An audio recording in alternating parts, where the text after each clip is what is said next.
biasanya di pagar tuh rumah, Bu. Kok ini di laut di pagar? Boleh nggak sih dari segi regulasi aturan laut kok di pagar gitu? Aktivitas masyarakat, akses masyarakat yang kemudian menjadi terhambat gara-gara adanya pagar. Siapa sih yang masang itu? Apa memang katanya itu swadaya atau sepertinya, atau katanya itu untuk menjaga apa supaya jangan kena tsunami dan abrasi? Bener nggak seperti itu? Apa memang harus melalui bambu gitu supaya abrasi seperti apa? Konon kabarnya gitu. Bagaimana, Bu?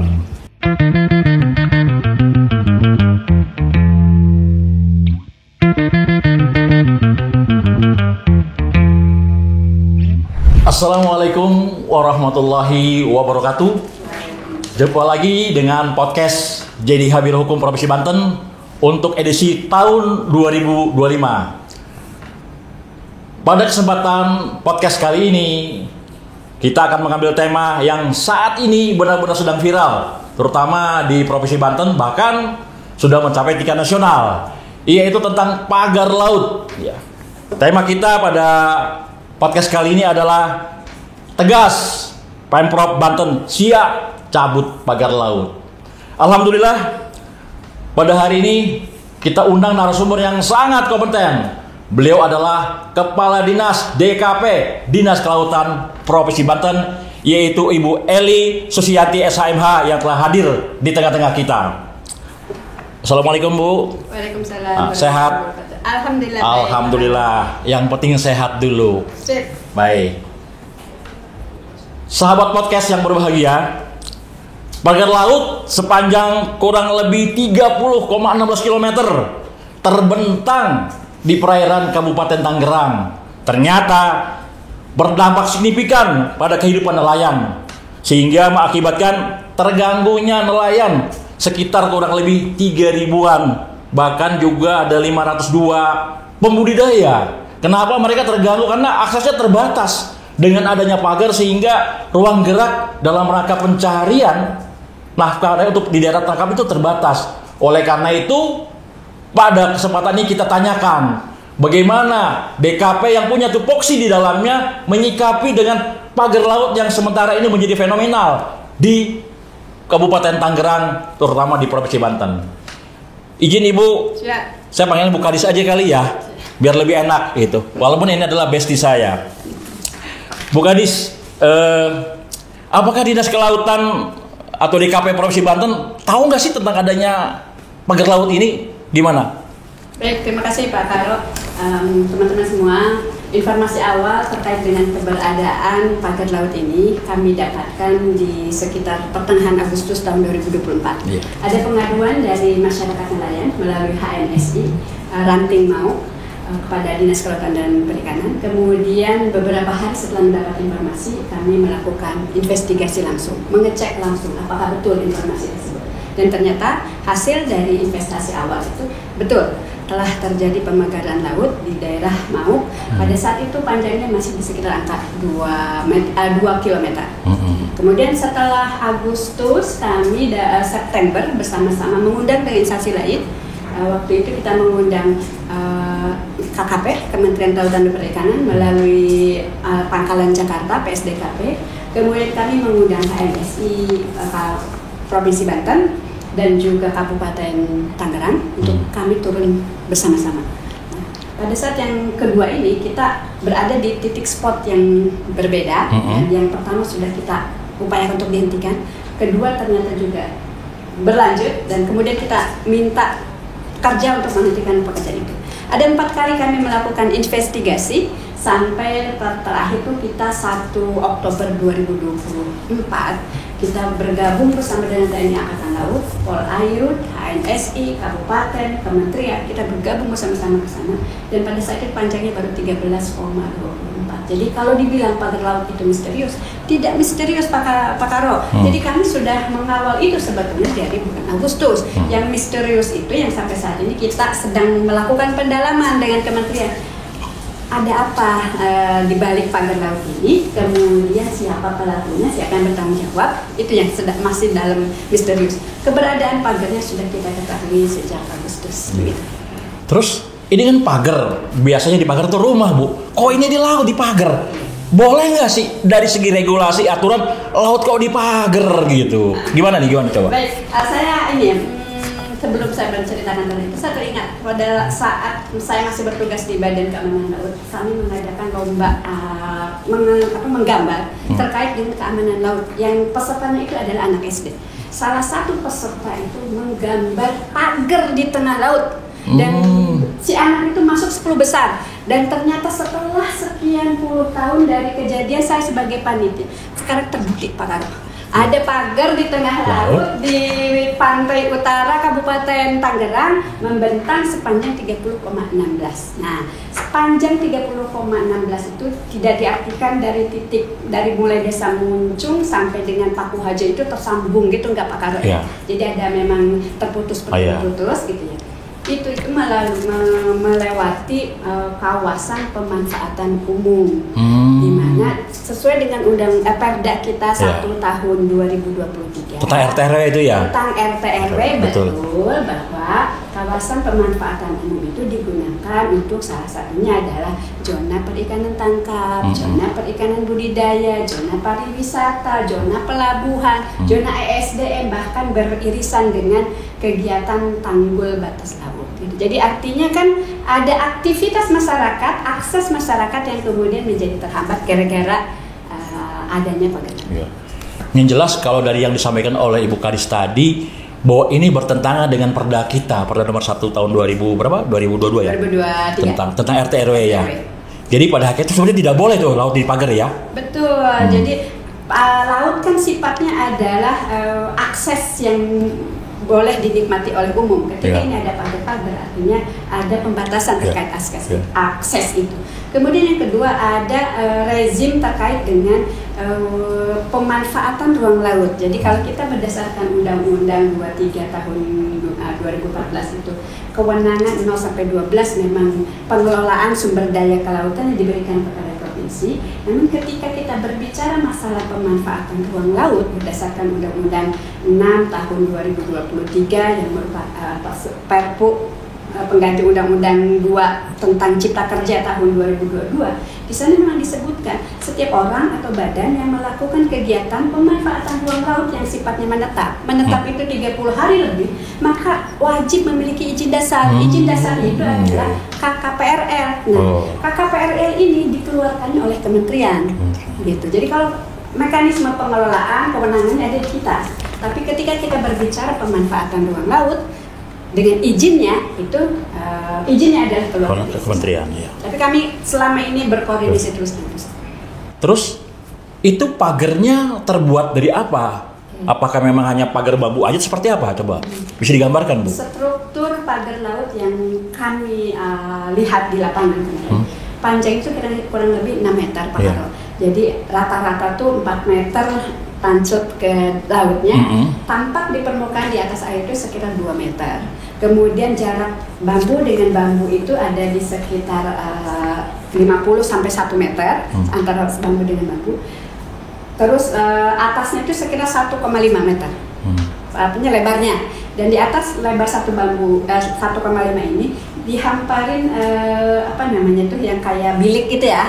Anyaman bambu. Anyaman bambu dihampar, kemudian ditutup dengan waring dan kemudian dikasih pemberat pasir laut. Sepertinya Pak Karo harus ikut kami nanti besok tanggal Selasa tanggal 21, kami bersama Pak Gubernur dan tim Forkopimda akan langsung di Pak Karo kita ikut ke sana. Siap kalau begitu. Terus kalau boleh tahu nih, siapa sih yang masang itu? Apa memang katanya itu swadaya atau sepertinya, atau katanya itu untuk menjaga supaya jangan kena tsunami dan abrasi? Bener nggak seperti itu? Apa memang harus melalui bambu begitu supaya abrasi seperti apa? Konon kabarnya gitu. Bagaimana, Bu? Sampai saat ini pendalaman terkait dengan siapa pelaku masih dilakukan pendalaman oleh Kementerian Kelautan dan Perikanan. Kami sekedar dimintai keterangan, dimintai data dan lain sebagainya. Biarkan proses ini berlanjut didalami oleh kementerian.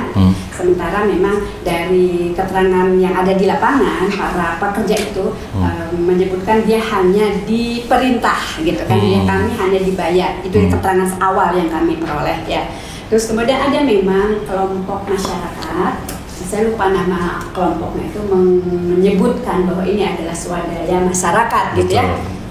Kegunaannya adalah untuk abrasi, kemudian ada juga untuk meningkatkan produktivitas perikanan. Nah, saya bilang saat itu bahwa mari kita berbicara secara teknis deh.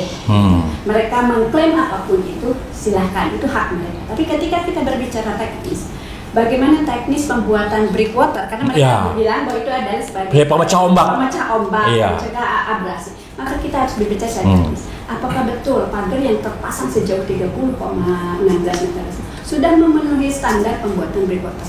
Jauh dari struktur yang disebut dengan breakwater, gitu ya. Kemudian apakah betul untuk meningkatkan produktivitas kerang, katanya kan budidaya gitu. Konstruksi budidaya untuk kerang dan cumi ataupun udang itu juga bukan seperti itu. Jadi Pak Karo, ini pagar, di dalam pagar itu sudah memang ada pagar, ada struktur bambu lain yang tidak sama dengan yang kita namakan pagar, tapi ini hanya bambu yang ditancap-tancap seperti ya di inilah. Gitu.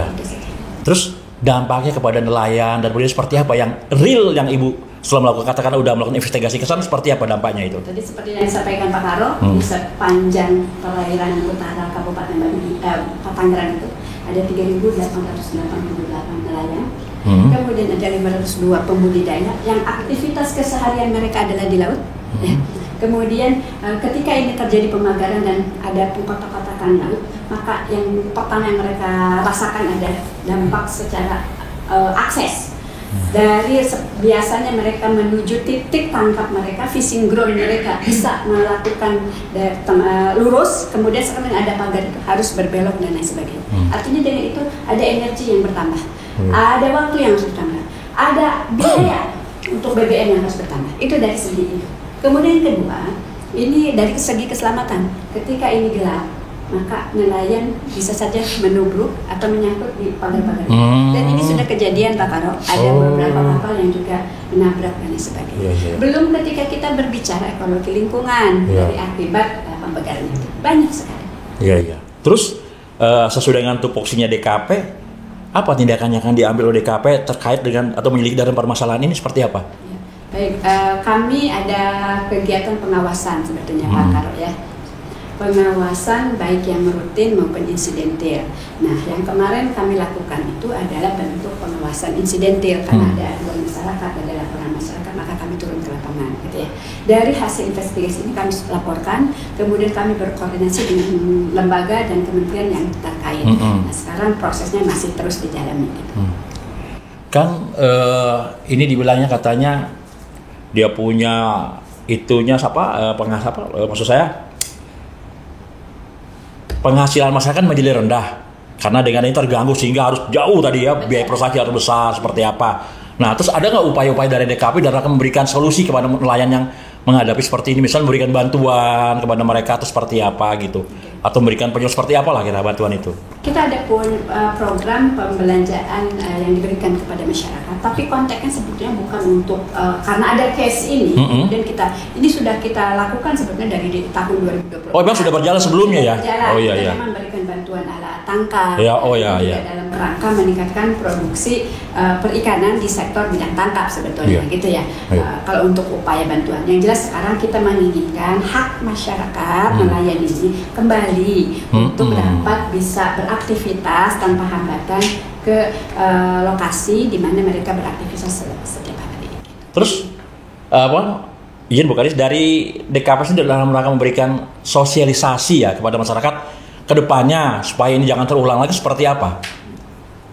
Rencananya memang kami, kita kan kemarin sudah disegel ya Pak Kapten. Iya, sudah disegel betul. 9 Januari kemarin sudah disegel oleh kementerian mengultimatum memberikan waktu 20 hari setelah penyegelan. Jadi kalau tidak ada yang mencabut mengaku yang bertanggung jawab, maka kita semua akan bergerak cepat gitu ya. Nah, ini kemudian sosialisasi tentu saja kita harus lakukan secara terus menerus gitu ya, terkait mungkin dari awal ini kita sosialisasikan terkait dengan Perda 1 tahun 2023 tentang WP3 RTW. Kemudian yang kedua terkait dengan perizinan. Perizinan bagaimana seseorang bukan tidak boleh melakukan kegiatan pemanfaatan ruang laut, dibolehkan dengan catatan bahwa semua harus melalui prosedur dan SOP yang berlaku. Jadi ini dikasih batas waktu 20 hari ya. Oleh kementerian, betul. Kalau 20 hari tidak bongkar gitu? Kita semua turun. Oh, ketika kita bongkar. Oh. Nah, kenapa nggak sampai 20 hari kan masih belum jelas nih siapa pemiliknya? Iya. Itulah kemarin kami komunikasi dengan kementerian, ada SOP yang mereka juga pegang, waktunya diberikan. Malah di sana bisa sampai 30 hari. Mereka berikan 20 hari. Kemarin ketika kita Ombudsman hadir, jadi hari Senin kemarin kami itu bersama-sama Ombudsman, Menko Perekonomian, ATR BPN, kemudian Kementerian Kelautan dan Perikanan, dari Kabupaten Tangerang kita turun sama-sama, dari LH, Kementerian LH juga kita turun semua, kita investigasi langsung. Memang rekomendasi dari Ombudsman itu kemarin lakukan percepatan untuk pembongkaran, karena memang instruksi Presiden juga ya, Pak Prabowo, Presiden kita juga sudah menginstruksikan melalui Dirjen di Kementerian Perikanan untuk segera membongkar itu. Jadi kita masih dalam tahap konsolidasi ini terkait dengan bagaimana nanti teknis di lapangan untuk pembongkaran. Nah, sementara ini kan sedang dalam proses nih ya, menunggu waktu 20 hari. Ada nggak perlawanan atau riak-riak konflik di masyarakat yang merasa keberatan lah, atau dari pihak dalam tanda kutip misalnya swasta yang merasa keberatan seperti apa, ada nggak? Perbincangannya kan cukup hangat ya ini, viral, terus semua media pada akhirnya juga meliput, semua kementerian lembaga juga turun gitu. Kalau kita lihat dari atmosfernya memang ada yang pro, ada yang kontra gitu ya, gitu itu sedang banyak lah. Yang pro ya mengatakan bahwa tadi salah satunya ini adalah untuk menahan abrasi, untuk produksi perikanan tangkap, sementara yang mengatakan mengganggu aktivitas teknis.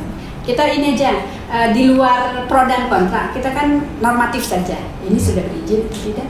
Ini itu aja mungkin kita patokannya kan, gitu ya.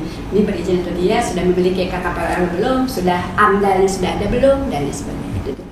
Jadi yang jelas bagar laut yang ada di Kabupaten Tangerang yang membentang kurang lebih 30,16 km tidak berizin, Bu ya? Dipastikan kemarin kita semua turun tidak mempunyai izin KKPLL, tidak memiliki izin AMDAL. Itu kalau KKPLL tidak berizin dinyatakan oleh Direktur PSDKP kemarin. Kemudian bahwa ini tidak mempunyai AMDAL itu dinyatakan oleh Direktur dari Kementerian Kehutanan dan Lingkungan Hidup. Kemudian dari perekonomian juga menyatakan pagar laut ini di luar, kan ribut-ributnya ini adalah bagian dari PSN PIK 2 yang Tropical Coastline itu. Dari perekonomian, bukan saya yang menyatakan, dari perekonomian menyatakan bahwa ini juga di luar dari PSN. Baik. Dari Perda, dari Kopromisi kita menyatakan bahwa ini melewati kawasan pemanfaatan umum dan sesuai dengan Perda. Dengan RT RW kita gitu ya. Oh baik. Closing statement ya, karena kan sementara viralnya seperti sulit gitu ya. Nah terkait masalah ini, kata-kata penuh Ibu terhadap masalah ini seperti apa? Katanya saya dengar Ibu siap mencabut patok pagar atau pagar yang ada di sepanjang pantai di Kabupaten Tangerang, Provinsi Banten. Silakan Bu. Baik, pemerintah Provinsi Banten hadir di tengah-tengah masyarakat, tidak akan membiarkan pagar laut membentang, memperpanjang pembentangannya. Kita bersama-sama, tentu saja ini bukan hanya tugas dari Dinas Kelautan dan Perikanan saja, bukan hanya menjadi tugas Pemprov Banten saja, ini menjadi tugas kita bersama, pemerintah pusat, kementerian lain, pemerintah daerah, termasuk masyarakat. Mari kita sama-sama jaga laut kita agar sumber daya ikan kita tetap lestari. Baik, terima kasih Bu Kadis atas kunjungannya di podcast Biro Hukum Provinsi Banten. Mudah-mudahan ke depan kita undang dengan topik yang berbeda, Bu ya. Siap. Baik, sahabat podcast JDH Provinsi Banten, itulah perbincangan kami dengan pakarnya, Kepala Dinas DKP Provinsi Banten yang sangat luar biasa. Beliau juga lama di Bakamla ya, pengalaman sudah mengelilingi laut lah. Ibarat orang kayak Ratu Kidulnya Provinsi Banten gitu. Oleh karena itu kita beri aplaus kepada beliau. Mudah-mudahan ke depan beliau akan kita undang lagi dengan topik tentunya yang berbobot lagi. Saya Hadi Pranoto selaku pelaksana tugas Kepala Biro Hukum mengucapkan terima kasih. Kurang lebihnya mohon maaf. Saya akhiri. Assalamualaikum warahmatullahi wabarakatuh.